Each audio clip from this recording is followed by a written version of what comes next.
So thank you very much.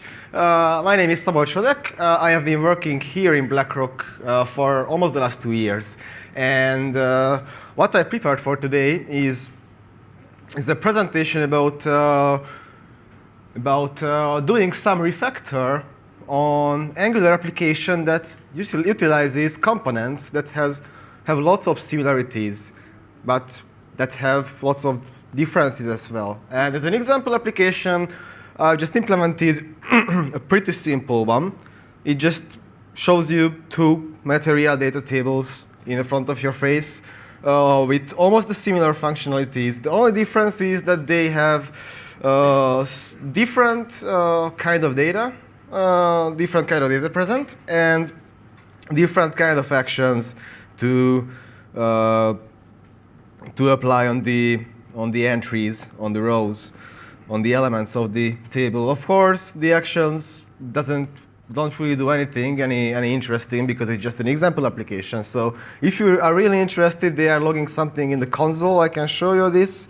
But at the last presentation, the audience just said that they didn't see anything about it. But yeah, I just show you just for the sake of clarity, especially if I can open it. So the only thing it does is just logging to the console that what action has happened. Basically, the log itself is running at the higher level component, at the application component. So all the events are bubbling up to the higher order component, to the root component. That's pretty important because without it, it wouldn't really make any sense to show. All right, let's dive deep in it. Let's jump in it. First of all, I have to tell that I won't gonna dive deep into the implementation details of the application. And I have 2 reasons for that. First of all, it's not really about Angular, this presentation. This presentation is much more like about how to refactor UI, let's say object-oriented UI code.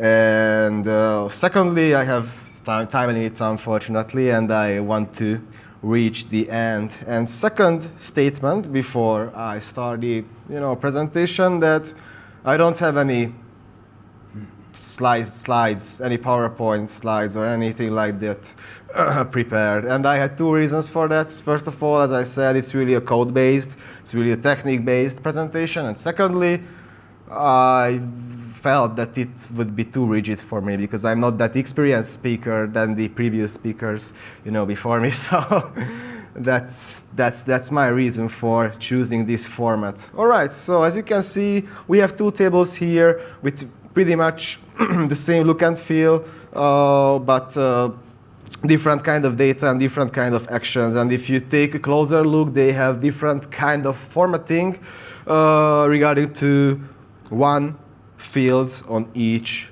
table. The first table, the business client table, has a date formatting here. The second one has a currency formatting here. It's just just a side note. It's not that important. I just wanted to mention because it's gonna be part of, I don't know, the later part of the presentation. So the format of my presentation, before I really jump in, is basically walk you through on a refactor process of Angular components that has really similar aspects. And I'm gonna walk you through by 4 steps. First step is actually the starting point. Is just a basic implementation of that application.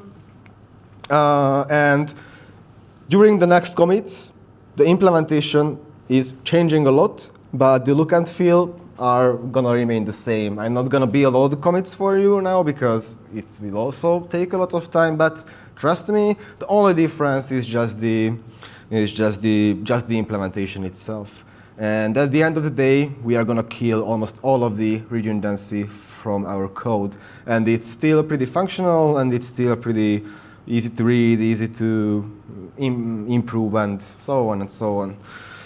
First of all, I just would like to show the root component template because last time I got a critic that it would be nice to see that what's actually going on at the top of the application. So as you can see, It's really just two material card items with two different tables in it. That's pretty much it. All right, first of all, please raise your hands if you used to work with Angular. Okay, I would say half of the team used to work with Angular. I want to ask if you work with TypeScript because it was asked before, and I memorized all of the faces. So, so no worries. All right, it's really just the showcase that how was the application, how did the application look like before the refactor. So this is the implementation, the implementation of the business clients table class. This is the logic behind the table itself. As you can see, it has an input, a property, which is a list of entities. Here, it is a specified type called business client. And this is just a list of them. It has two output events, which you can emit if something happened and you want the root component to let know about it. It has a getter, which returns with the list of the columns you want to display at the table. So basically, it returns with those column names. I need this because I didn't want to follow the official, recommended style of implementing material data table because it's pretty verbose and it's pretty impossible to generalize. So I'm gonna show you in a nutshell that how does the template look like. But again, it's not the most important part. It has two pretty important properties as well: the list of the actions and the list of the columns. The list of the actions basically are the actions that gonna be emitted by the menu item clicks. Like if you hitting that button, then this one is going to emit an action. That's it.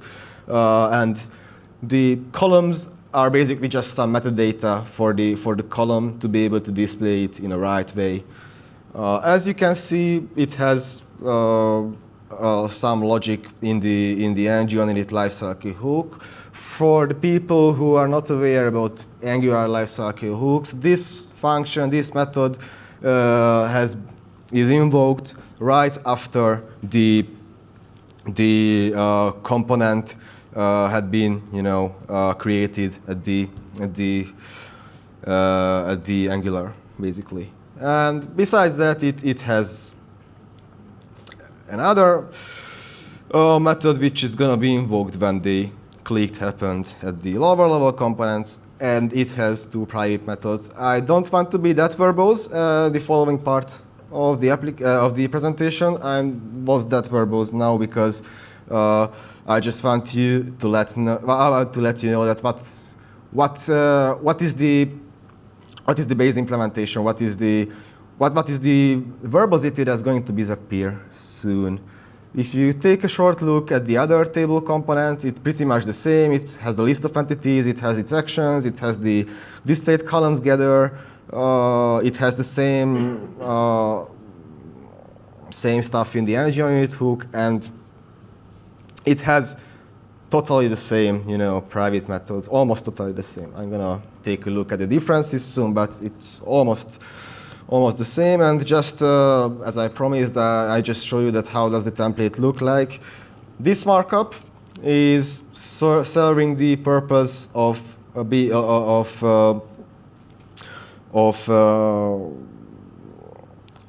the possibility to make it general in an easy way. So instead of having thousands or tens of containers with the column details in it, it really just iterates over the metadata of the columns, as I described before, and just renders all the necessary information to the table. I don't really want to spend too much time in it. Let's just go to the first round of the refactor. And as a first round, I wanted to create a base class which has all the properties which are pretty obvious, let's say, which are pretty obvious and which aren't going to change in the future probably. Why I'm saying that? Because inheritance is one of the worst patterns, in my opinion, in the object-oriented design. If we are talking about, sharing some properties, sharing some functionalities between classes or between functions or between anything. So you should have your really serious reasons if you want to use class inheritance. Why I'm telling this? Because class inheritance has, which you probably know, has a couple of drawbacks. First of all, it has the problem of fragile base class. What does it mean? Once you created a base class, which is going to be the ancestor of lots of different implementations, you are not really allowed to change anything in that base class, because if you do, you can break your whole application, or you can cause a pretty big amount of refactoring work, pretty big amount of rewriting the implementations, the child classes. So because of that, if you decide to create a base class which you are going to extend later, you should really be aware of this rule, that you shouldn't put anything into the base class which is going to be changed in the future, or which you think is going to be changed in the future. The second problem with inheritance, and I'm talking against myself, I know, but you'll understand later the reason. Second problem with inheritance, especially in JavaScript, I think, which is not a class-based object-oriented language, and it was never a class-based object-oriented language, is just a syntactic sugar, especially with TypeScript and with its pretty strong and pretty fancy typing system. So the second reason is the problem of the bananas and the gorillas, which is, let's say, kind of a funny or cute saying, something like that. You just wanted a banana, but you get a gorilla holding a banana and the entire jungle with it. What does it mean? It means that probably when you implemented some base class, and it's much more true if you have a big class taxonomy. In this example, it's not really going to be the case because I don't have any big chain of inheritance. It's just one base class, one implementation. So it's much less dangerous, but still. So what does this banana bullshit mean? This means that you can have a lot of class members, like methods, like properties, which are probably pretty useful for lots of the childs of the base class, but in lots of cases you will end up having methods and properties in your child classes which aren't going to be used, which are just there for nothing. And in the best case, they are just there for nothing. In the worst case, they are just there for breaking everything and make you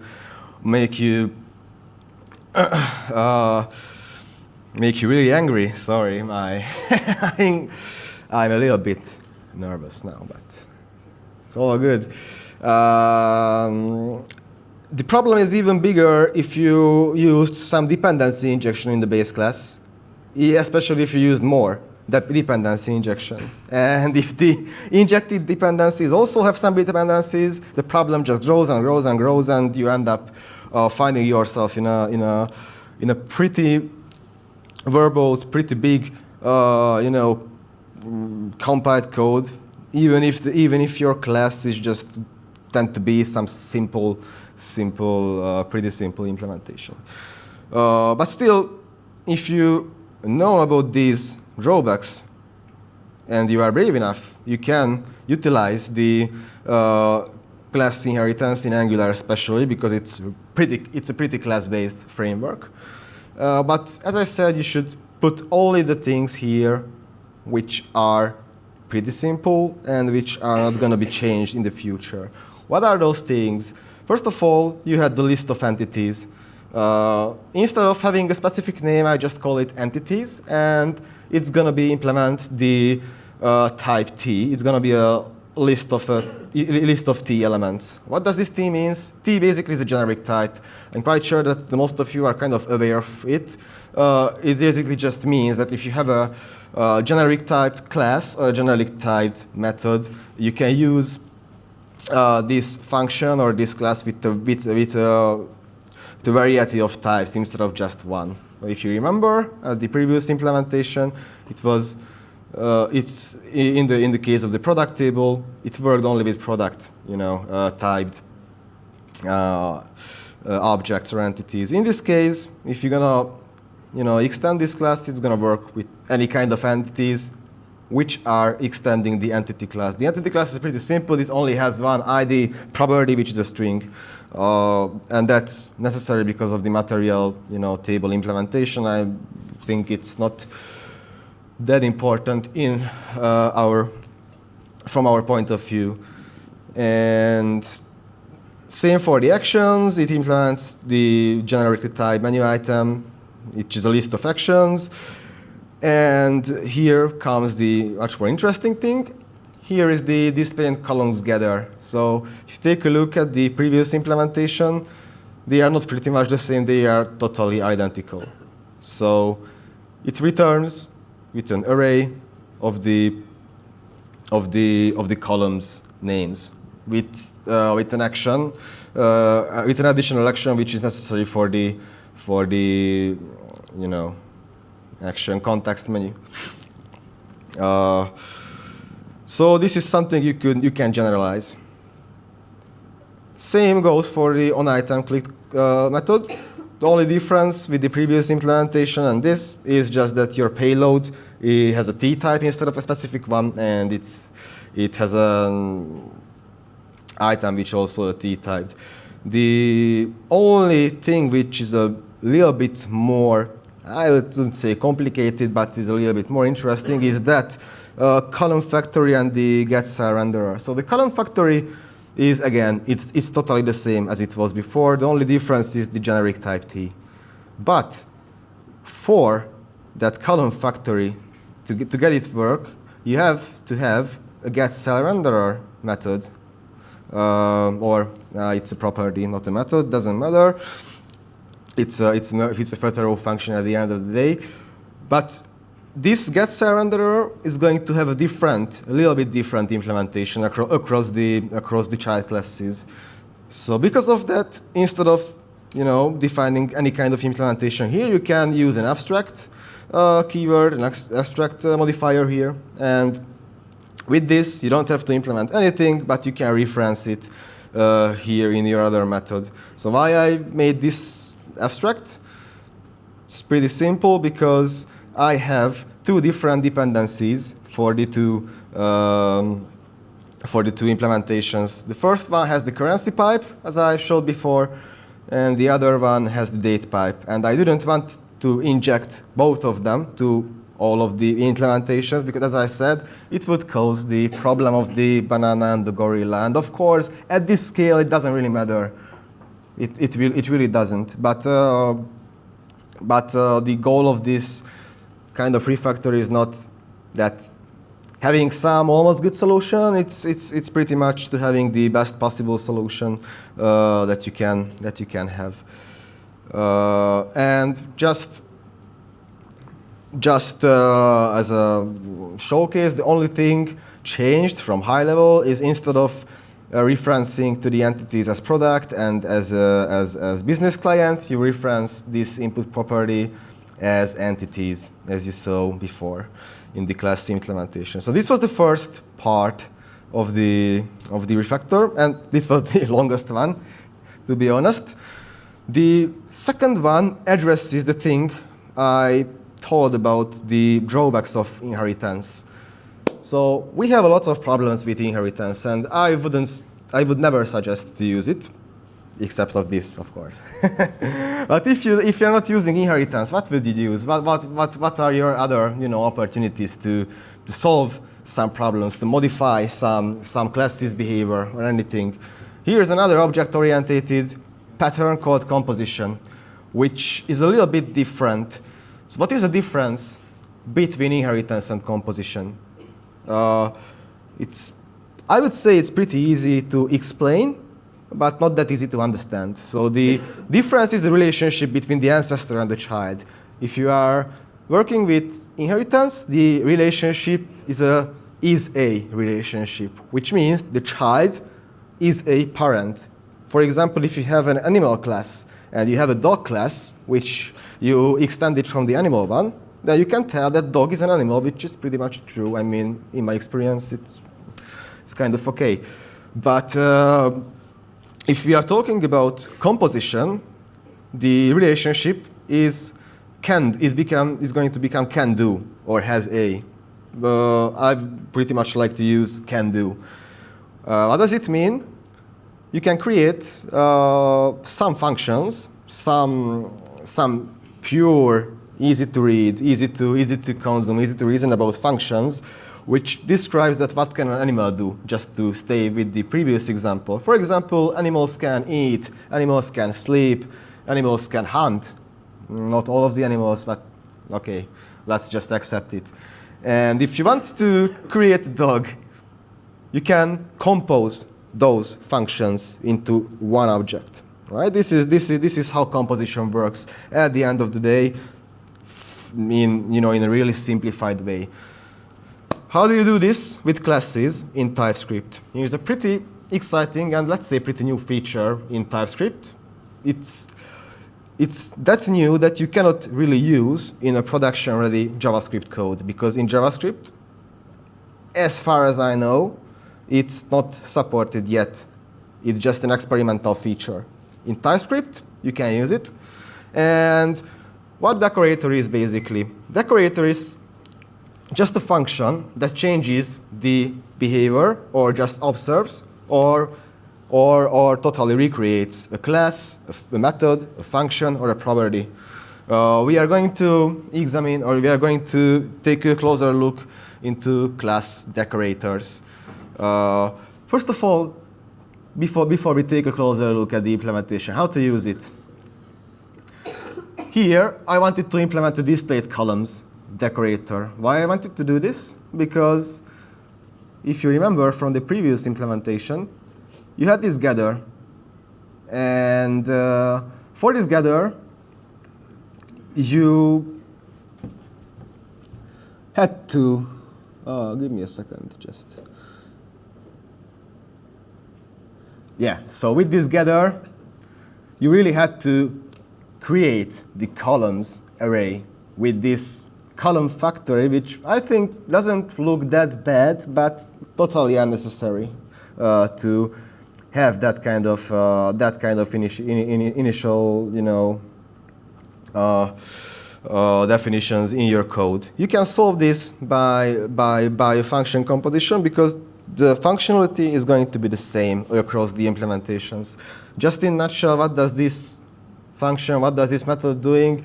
It just returns with the material column typed object, and the name is going to be the name, and if you give another parameter, it's going to be the type of the column. The type is just only important because of the different way of displaying data. For example, here the type is the date, here the type is the currency. It's just this is the metadata, and you can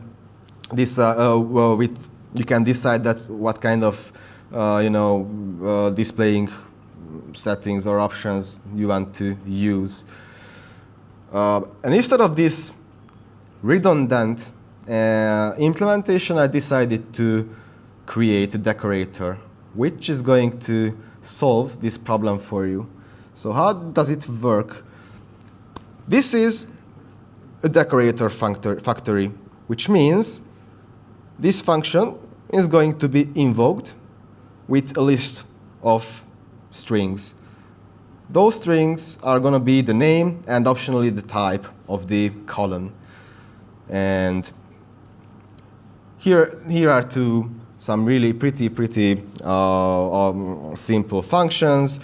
First of all, the getName function, it checks the column parameter, or checks the column string, and it splits up the column to to an array by using a comma as or a colon as a delimiter, and takes the first element of it. And the get type does the same, but it takes the second element, and if it doesn't exist, it's going to be a simple string. And then it returns with the function. So this is the decorator itself. This function that's gonna be returned here. What is this target? This target is basically the constructor function of the class. And this is the biggest difference, I think, between the decorators in TypeScript and the decorators in other, let's say, object-oriented languages like Java, like Python, like C#, like whatever. Because here, the constructor function is the function that's gonna tell that what the class is, but it's not really a class, it's just a function that has a prototype, and you can mutate or you can change that prototype in a way you want. So as you can see here, I create the column times array and make the prototype.columnTypes property equal to it, and afterwards I doing the same here as I did in the getter, if you remember. I think it's pretty easier to read this way, and especially if you take a look at this implementation here, you don't have to take care of those column names, displayed columns and columns anymore. So I can show you the other implementation. The situation is the same. The only thing remained for us is the actions array here, which we have to create. And yeah, I have to show you that some pretty small change happened here. I created a set columns method, which basically creates that column here. I not created, I moved that set columns from the implementations to the base class. So with this in mind, your class implementation just became even smaller. And here is the third step, another type of decorator. It's pretty different than the previous one. What is the difference? With TypeScript decorators, if you are talking about class decorators, as I said, you can observe the class. It does pretty much nothing, just logs some data, logs that the class has been created, that the function has been invoked. It can log that, what kind of properties it has and such. But if you want to modify the class itself, you have two choices. First of all, you can have that kind of factory function that I showed you before, which just returns with the constructor function with some changes applied on it. But if you want to if you want to reference the methods or the properties or anything about the class you want to decorate, then you have to return with a new class which extends the constructor. So okay, this markup is pretty hard to consume. I'm going to send you all over the implementation. You can take a look at it. It's not that scary as it looks like for the first look. I just needed this to make sure that everything is going to work. For example, the supercall. Without this type notation, it wouldn't really work. So what you should do if you would like to reference the properties or the methods or anything about the class you want to decorate, you have to return with another class which extends the constructor function of the class. How is it possible? Because, as I said, in JavaScript there is no class. After compilation, there is no class at all. It's just a syntactic sugar. There is going to be a constructor function because in JavaScript, the object-oriented way of doing things is not done by classes, it's done by object prototypes. So with this in mind, you can extend this constructor function which implements this interface. And if you call the super with the arguments you get, you can reference all the properties of the class you are decorating. What's happening here? If you take a look at the previous implementation, again, sorry for moving that much across the screens, but the thing I want to show you is that how to reduce the boilerplate code, how to reduce the unnecessary code, and because of that, I have to go back sometimes to the previous, commit. So in the previous implementation, there is an array of actions which you have to create. What is this actions array? It's just the metadata about the actions going to be emitted. If you go back to the table implementation, as you can see, here is a view, here is an edit, and here is the delete action. It has a name, it has an icon, and it has a callback, if I remember well. Yeah, exactly, it has a callback. And you have to create that array of actions on ng on init hook, or this is your last chance, because if you don't do this, and if you don't make it, you don't make the actions array at least with an empty array, then your application is going to fail to compile. Not compile, but fail to run. It's going to drop you an error. All right. How would I solve it? I'm going to wait a list of parameters called action items. And this action items is going to implement an interface of a name, of an icon, and of an event name. And the name and the icon are pretty familiar, but why is this event name necessary? This is necessary because I want to reference to my output events by their names and emit an action and emit an event if it's necessary. But for that, I have to reference them in a dynamic way. As you can see, I don't know in runtime, and especially I don't know in build time that what kind of what's going to be the name exactly of the output. So I have to reference them dynamically. And because of that, I just implemented a small check, because if you're gonna give a wrong event name that doesn't exist on the class implementation, which is that one.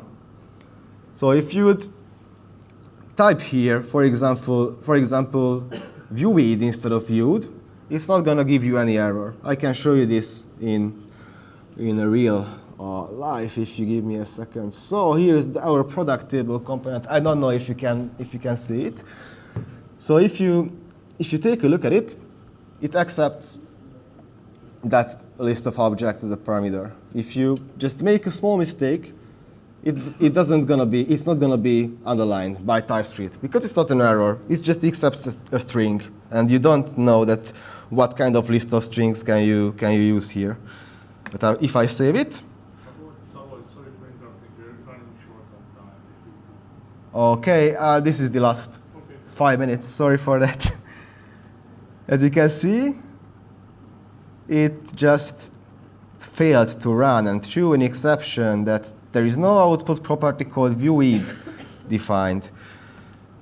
This is necessary because you want to avoid this kind of actions, but this kind of errors. And if you didn't avoid it, it can make your hair destroy from the top of your head. So that's pretty much it. It returns with that kind of list of objects. And if you take a look at the implementation, it's pretty much thinner. The only thing you have is the cell renderer. And as I said, I'm going to keep this here because of the dependency injection, because I want to avoid everything, because I want to avoid the problem of the bananas, as I mentioned before. The case is the same regarding to the other component here. And last but not least, I just wanted to show you as a final step that how can you completely avoid template redundancy. Because in Angular, especially if you are working with material table, but almost any kind of component, it's a pretty annoying thing that you have to repeat yourself in your templates. Of course, there are a couple of ways to avoid this. For example, you can create child components. You can have a template here with the child component and such. And you have a couple of other ways. I'm not going to dive deep in them because I have no time.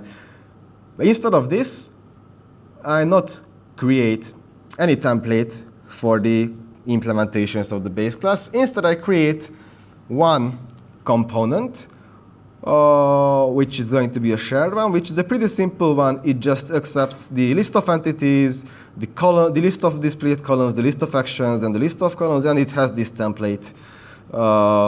And as I said, it behaves pretty much in the same way than it did before.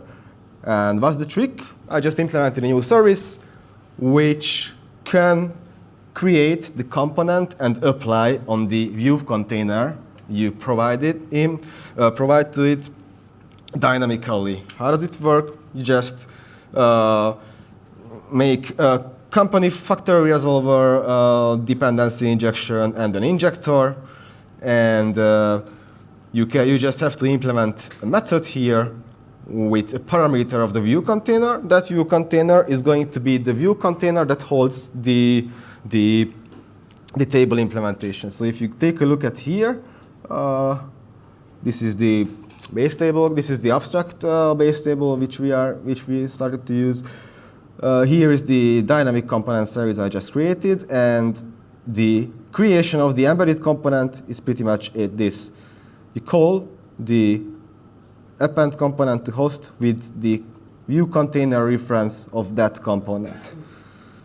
And how do you provide the data? You just I just implemented another method here, which accepts the list of entities, the actions, the columns, the displayed columns, everything you need, and you just provide it. It does pretty much the same, or it does the same as if you would put it in a template with the template markup. Sorry for being that long. I didn't want to be that verbose. Forgive me, I'm a little bit stressed.